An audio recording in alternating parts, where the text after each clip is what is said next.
from the media about the numbers of hospitalizations with kids, and also in Florida, the CDC conflating numbers, Erin, to claim that there was a record number of cases in Florida when that was not the case. But, you know, I want to talk about this Jennifer Rubin tweet. She talked about the decline of white America on Twitter yesterday in reference to the census numbers. And here's what she said, quote, "A more diverse, more inclusive society. This is fabulous news. Now we need to prevent minority white rule." You know, some of these people, Erin, are so obsessed with the issue of race. So obsessed with the issue of race that they're pushing it on our children in schools with critical race theory as well. And this really has to stop, especially that America is now more diverse. So you're falling a category of white or black when that's not really the reality. Our families deserve better. Our country deserves better. In many cases, our children haven't been in school for well over a year.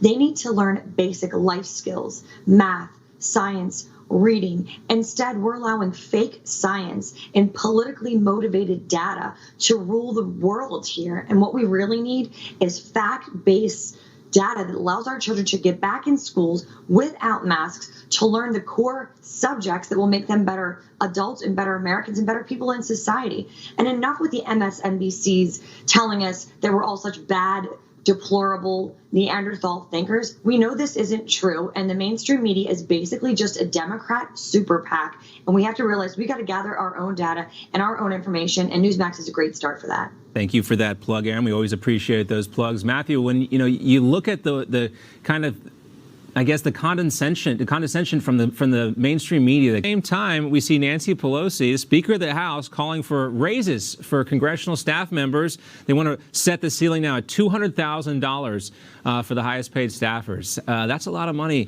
Erin, for people working in Congress where nothing's working, quite frankly. That is a lot of money, and it's certainly not deserved. And it's impossible to understand how we have two standards of justice in the United States, one for liberals and one for conservatives.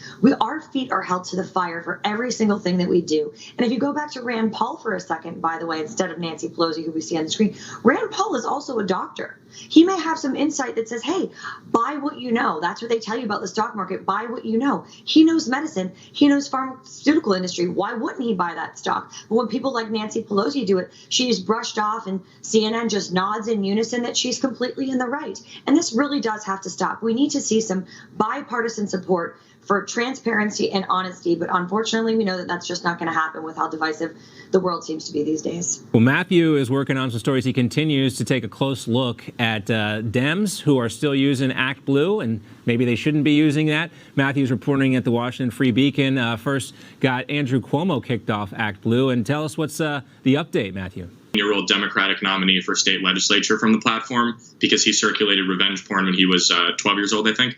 And they removed him. Okay, so, well, that is a line in the sand that is drawn because it says that you don't have to be charged with the crime. You just have to say that you did something wrong, and then Act Blue will summarily remove you. So I simply reported it's interesting that in light of the standard that Act Blue set, that Andrew Cuomo remains on. His crimes or his alleged crimes are objectively far more serious and far more numerous than what this kid did. This week, conservative activist and attorney Rogan O'Hanley, also known as DC Drano, here with us.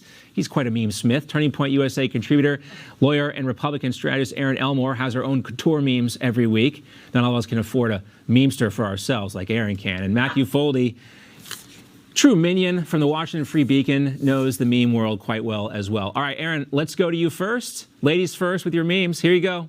Thank you. So your producer Danielle and I played meme roulette. She was going to surprise me. And as a new Florida resident, I really love this one. People love to lambast us Floridians, the classic air quotes Florida man. We're disgusting down here in Florida to the leftist, liberal, sophisticated elites. Like, Florida's disgusting. We hate Florida. Those people are rednecks. Next thing you know, oh my gosh, I'm going on vacation to Florida.